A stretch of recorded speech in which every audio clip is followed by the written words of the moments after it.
like, oh, I don't want you to know what we're gonna talk about. I'm like, don't worry about that. Doesn't matter. You tell me exactly what we're gonna talk about. Gonna be honest, that's like a pretty cool thing that you're completely that's blocking out. That's what's weird is because in my mind I was like, fuck, I never got a chance to do that. Like I saw lots of people do it. All right, we're gonna have to talk about this in a little while because that's right. insane to me. But I remember this very well. But Mitch, why don't you introduce us real quick? Just go ahead. This is Remember Times podcast. I'm Mitch. That's AJ. Hello, everybody. We've heard your request, and we are going more sleeveless now. People like the medium tank top, so now we're both wearing tank tops. Absolutely, just to show off our muscles and our tattoos because we're super sick. We both have them, you know. Speaking of, why don't you tell the listeners? We didn't really talk about this. When did you start getting tattooed? Because I got my first one right when I turned 18. Yeah, like that was I called my mom on the way there to confirm dates because it was for my dad, and I was just like, just making sure like his birth year was this. And she's like, yeah. And I was like, cool, because I'm getting a tattoo. She goes, okay. Like knowing full, there's nothing she could do. It was already in motion. That was in Venice, right? We all went. Yeah. That was like all of our first friends. All of our first tattoo experiences were in Venice for the majority of us. We didn't know any better. No. My first tattoo, I think I waited till October, like a little bit after we graduated high school. My first one was a AFI one on my back, and I hid it from my parents for quite a while. And then I probably 6 months later, my mom saw it and she was like, "You spent money on that?" It's like, yeah, it's not so much that you got a tattoo. It's that like it kind of sucks. I'm actually pretty happy with that one, to be quite honest. But yeah, I mean, I'm sure it's fine. So what else did you have up until this point? Up until a tour? Yeah, up until this Warped Tour. So I'm finding out by seeing the pictures of us on Warped Tour. Yeah, it's like, so that's like where my sleeve stopped. I think I had the Grim Reaper on my shoulder, and it stopped like right before the roses, or I might have also had the roses. Right. And then I had nothing else from the rest of my arm down. And then I had my chest, and I believe my calf was done at this point too.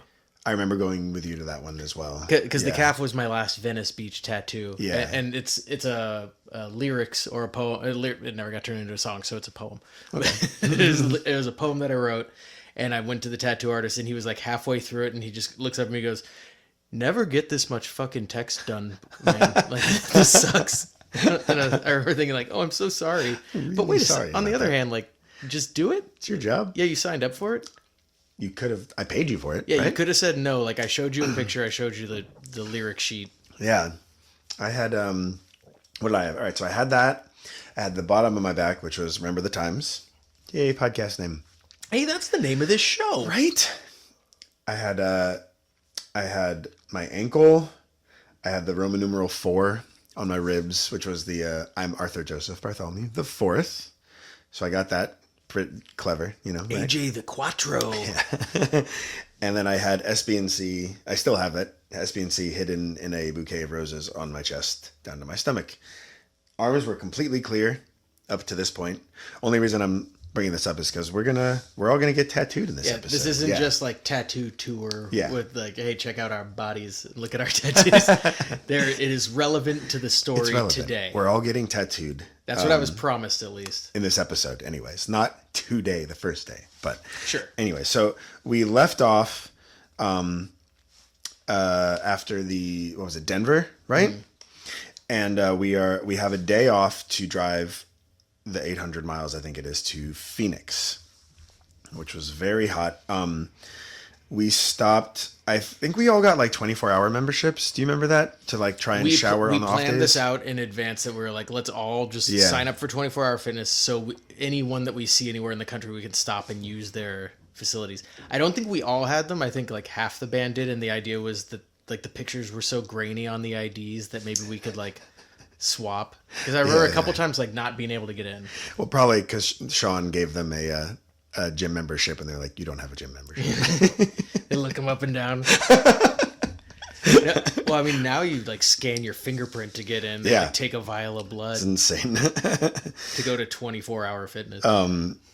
But so I think we actually did go once on this drive. We also tried to stop in Arizona to go see that giant meteor crater? Yeah, I do. We drove. We saw like a sign. We're like, oh, meteor crash. Fucking go. Yeah, that'd be sick. And then we turned off and we started just going down this road. And it got to a point where we're like, I don't think we're gonna be okay in the van with the trailer. And, like it's just getting narrower and like more unkempt road. Okay, I was wondering why we didn't go. I assumed it was because we didn't have any money, but I think we also found out that it was going to cost money. I think it was like $35 or something. We got to a point where we were like, we can't even flip around here. Like it's getting tighter and tighter. Oh, turning around in the trailer is so ridiculous. Did we stay at a friend's house? Yes. When we got there, we did. Okay. So I saw that on the note, and I can't remember if it was this tour or the next tour, but I'm pretty sure it was this one. I know we did it the next one, but I was just I feel like we did it a lot, so I'm not. Yeah, I'm not that sounds right. sure, but anyways, so we had a day off. Didn't have enough money to see a crater. We did get to shower and get a lift in, and now we are in Phoenix, which is the fucking hottest day ever. It was over 110. I do remember even in the morning, at like 8 in the morning, it was like 100. Yeah, and I remember being woken up by the heat. Yeah. This was our second time ever playing. If you guys remember earlier, we played in Flagstaff. Was it Flagstaff? No, Havasu. Lake Havasu, yeah. And this day, I just remember like, I'm never coming back to this fucking state. It's so goddamn hot. Yeah, and you never did. Yeah, never did. Lo and behold, Arizona is probably going to be the second most talked about state on this podcast. Yeah.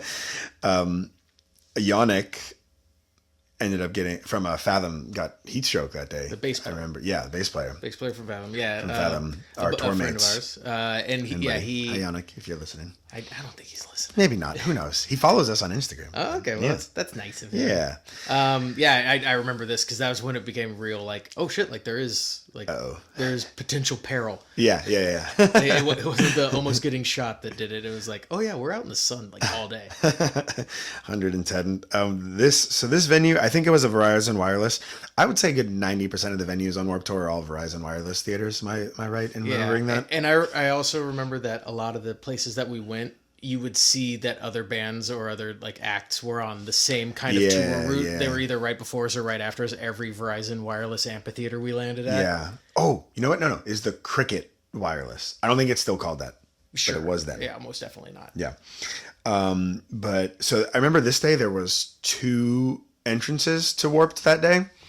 And Fathom, having done it the year before, they like felt that this one was better.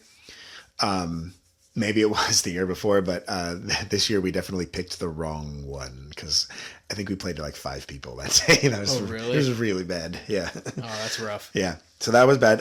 We did ended up selling a bunch of stuff that day, but it was not because of the set because we literally didn't play. Yeah, nobody was there. Nobody was there.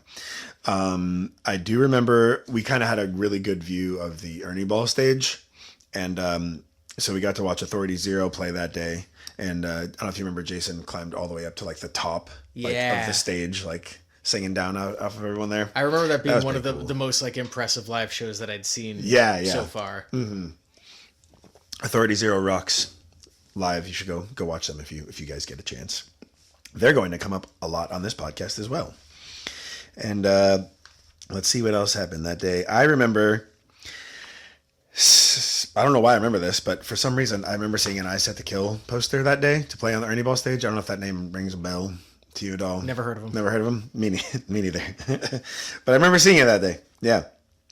And I definitely, there's like a lot of pictures from this day on the tour, and you can there's one of like you, Sam, and I standing outside trying to get people to listen to us, and you can very much tell we have not eaten in a while already. It's beginning to take a toll. Yeah, it's already beginning to take a toll on this. So like Taco, Pennywise's merch guy, one of them, they actually had 2. Do you remember that? Big Ben. Yeah. Rest in peace. Great dude. I loved singing Sorrow with him all the time. He loved singing that song with all of us. That was pretty much like a big like everyone got their arms around each other kind of thing, and everyone would sing Sorrow by Bad Religion together. That was fun. Taco would give us his free food a lot, or like he would like stack his plate higher. Yeah, and just give us pile it up extra and then let us have his leftovers. I specifically remember this one time Brian from Hooligan Skateboards, like he brought the food over and he saw my eyes go like that, like get big, and he goes, "Here, boy, come and get it, come and get it." I was just gonna say the way that we were being fed reminds me of like feral dogs. Like I was in Mexico recently, and there's dogs just roaming the street, and like So bad. that must have been what we looked like. It was literally, and I mean, we figured out a little bit of a better system, but right now people would literally just stack their plates a little higher and give us their scraps, and we were so grateful. So like, grateful. oh my god, thank you so much. I remember, like, just like the smallest amount made me so full at that point, like, because we hadn't eaten in so long. It was a really weird thing to have gone through, but that's really the only thing I remember about that day, was that the embarrassing set and all those other fun little tidbits. Anything else for you there? No, I recently saw the picture that you posted from the last episode. Denver? Yeah. And Christina pointed out how skinny I was in the picture. Christina, my wife, my beautiful wife. And she was like, "You're so skinny in that." And I was like, I vividly remember thinking that I was a fat fuck because of you. I remember like everybody was doing going shirts off because it was too hot. And I was like, I can't. I'm not. I look back at the picture, like, that's a skinny fucking dude. Very skinny fella right there. We were starving to death. And I was still at the time going like, oh, I don't know, I have a little pouch. You probably thought that for like another day or two, because there's just no way. Like by the end of it, you can very much see that we had not eaten. I remember coming back, and like when we got home, I was like, I look good. I'm like emaciated and tan. Yeah. Extremely tan. I look just like I've been told I should look. That's awesome. All right, so well, there's that one. The very next day, July 12th, we drive over to New Mexico. This is our very first time, again, playing in New Mexico. Basically, almost every state at this point is our first time playing in the state, because this is our first time touring. This was in Las Cruces, New Mexico. I think it was at like a college, because it was just like an open field, right? Yeah, it was like, I think it was Las Cruces University or something like that. It was LS. Full, yeah. Whatever. I remember this day really well all the time, all the years that I did it. I really do too, except for the point that we were talking about at the beginning of the episode. But I remember this episode, this day. This day I remember very clearly. I remember the look and the feel of the venue and being like, this is like New Mexico. Yeah, we're in. Like Breaking Bad hadn't been out yet, but had it been like when Breaking Bad did come out, I was like, I feel like I get this. You know, yeah. It's just something so New Mexico about New Mexico. so New Mexico. The line would, so basically outside of the school grounds, there's just a giant long sidewalk, and then there was like a little grass hill down to the field, and we would just set up on the grass hill. So I feel like we kind of played on a slant on that day. Maybe at like the bottom of a basin kind of deal. Yeah, that kind of thing. But I remember this day in particular going very well, and also this day in particular that in years that we would come back, that this was like the first day. Maybe it's because it was early on in the tour, but like that people would have come back to see us again. Particularly, like, there's these couple girls that kept coming back, so it was like, oh, you actually remember us, and like, so that was like, we were beginning to make an impact on people. But this one was like a day that I 100% remember from that. Let's see, what else do I got here? Okay, so you don't remember this. I can't believe you don't remember this. So I sat down to look at my notes. AJ gives me very sparse notes. We've talked about this. Yeah. Just like a bullet for each show that we did pretty much right now. And this one right here, I remember distinctly being like, feeling like left out because I don't remember ever actually doing this, but it says that Chris and I went backstage for Pennywise, which I do remember going backstage for Pennywise many times. Yeah. But it said that we came out and sang Bro Hymn on stage. And I could swear that I never actually got to do that, but everybody else did for some reason. So and it's been like a sticking point for a long time that I was like, fuck, that's like the one thing that I didn't get to do. And right. Here you are telling me that I did it. Well, I don't remember. Not only did you do this multiple times through the tour, like I think you sang Bro Hymn with Pennywise at least 5 times this summer, but you were one of the first 2 people to do it. You and Chris, you and Chris were the only ones who got to go that day. Mm-hmm. And there's like a picture of you guys, like it's a blurry 2007 picture, but you both just have the biggest smiles on your faces, like backstage. And Fletcher brought you up, and like we all saw you. We're like, that is the coolest. I'm so jealous. And I don't know where Chris must have ran off anywhere, but like you came back and you like we locked eyes first, and I could tell you were like trying so hard not to you know, because you could tell, obviously I was like a little jealous that you just got to do that and you were trying to hold it in and you were just like, that was so fucking cool, dude.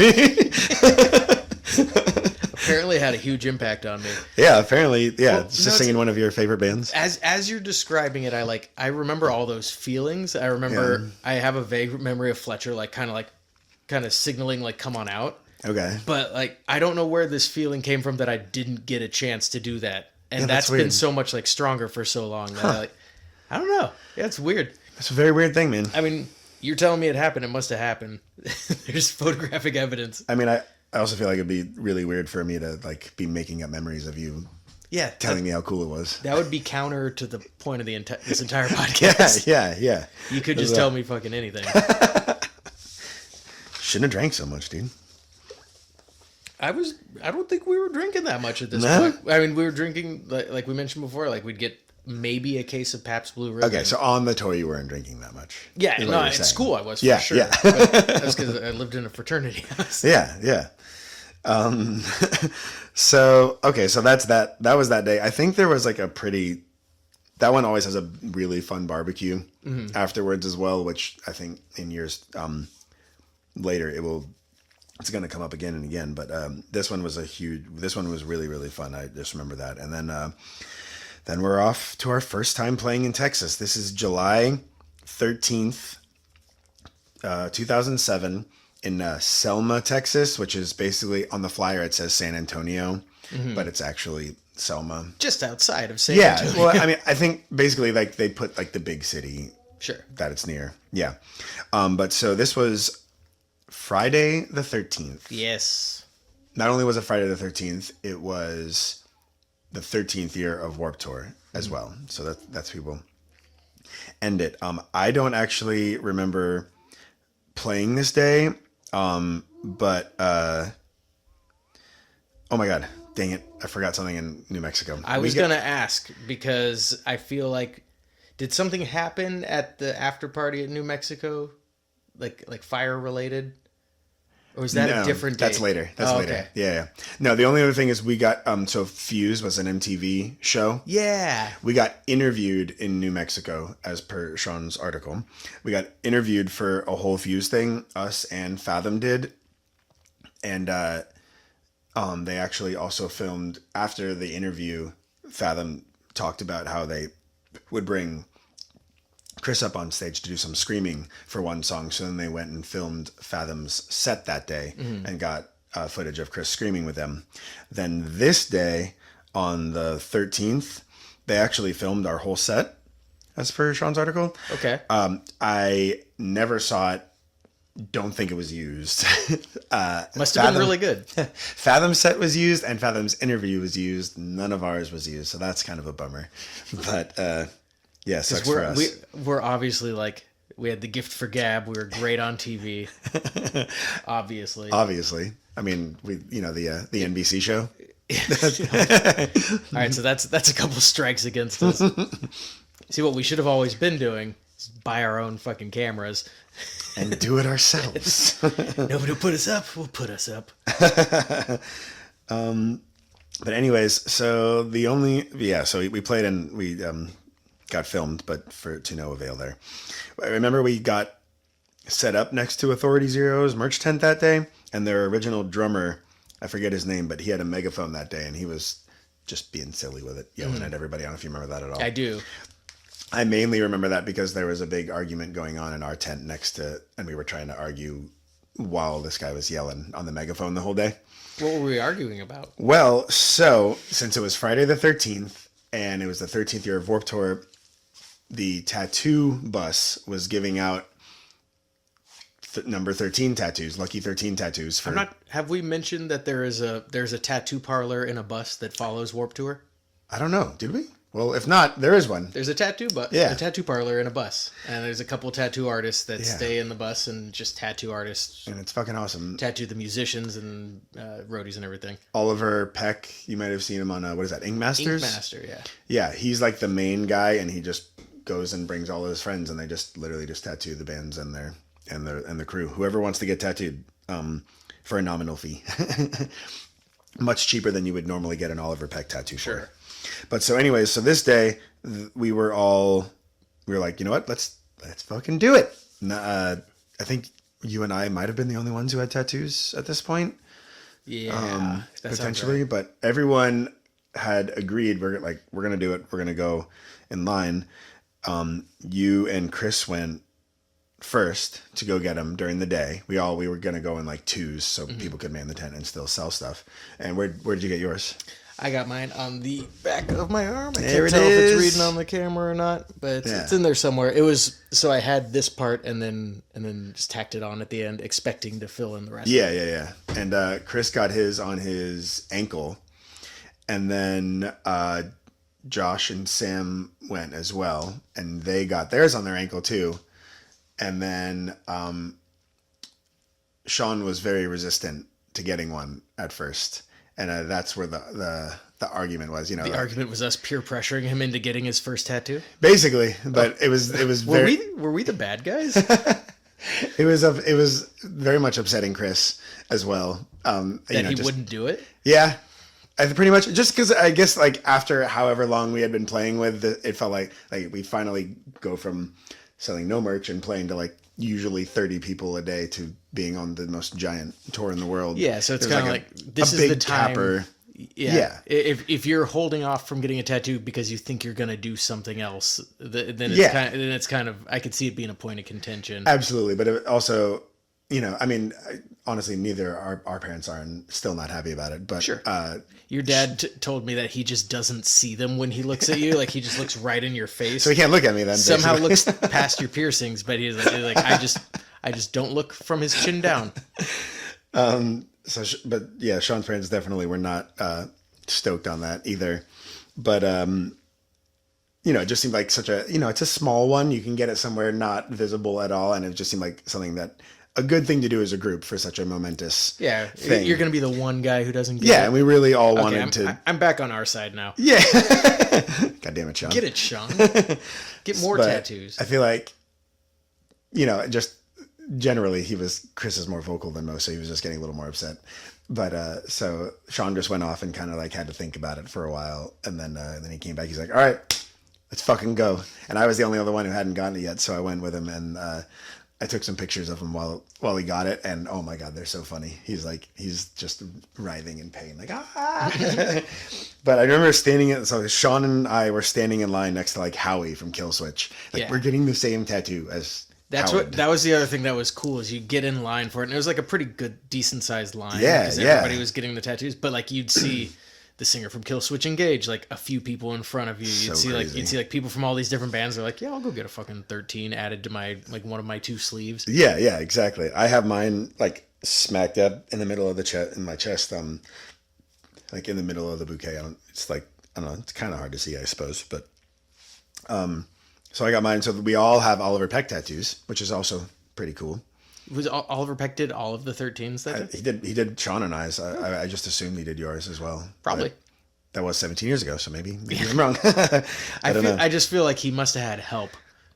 He's not banging out 1,000 13s in a day. Yeah, I mean he probably did at least 300 or something, because I feel like almost the entire tour was getting them and stuff. But yeah, so I think I just wanted to be there to like I guess Sean had to call his mom and tell him like he was gonna do it, and I was like, oh, I so wish I could have heard that conversation. Like, Sean, no. That's actually pretty sweet. Call his mom, I'm really sorry, I'm about to do this. It reminds me when I was like very little, I was staying over at my buddy Fran's house, and we were gonna play Mortal Kombat, and I called my mom. I was like, Mom, could we play with the blood on? Is that okay? And she's like, yeah. She's probably like, the fuck are you talking about? Sure. This could have been way worse. But yeah, so now we all have 13 tattoos, even Sean. And yeah, that's it. That was the big thing that happened on this last day here. So yeah, that's episode 44. Episode 44. Cool. Yeah. So we got more Remembering of Times coming up soon. Much more Warped Tour madness coming in. How far would you say we are through the tour at this point? Like only 7 shows. 7 shows out of like 44 something. So there's a lot more Warped Tour episodes. Buckle up. Yeah. We're just going to get skinnier and skinnier. and things are going to get really good, and then really bad, and then really good again. It's all the fun stuff that comes with being malnourished and not paid, and kind of all dying a little bit, but also operating at the highest physical peak that we've ever had to. Hopefully, you will remember more cool things like, singing with Pennywise. Yeah, no, I totally remember that. I did it like 5 times. Unreal, dude. Yeah, Unreal. I honestly, I'm fucking disappointed in myself. Yeah, that's kind of I remember that. That seems like something I should remember. But you know what? I'm glad that I did it. Now you know, bud. Yeah, now I have knocked that obstacle down in my brain where I was like, man, I never got to. Like, no, you did. Many times. Totally did, yeah. Now you're a little higher up there. Yeah. You got to. Yeah. I'm still cool, man. All right. Well, yeah, there we go. So episode 44 is done. We'll see you guys in 2 weeks for episode 45. Bye.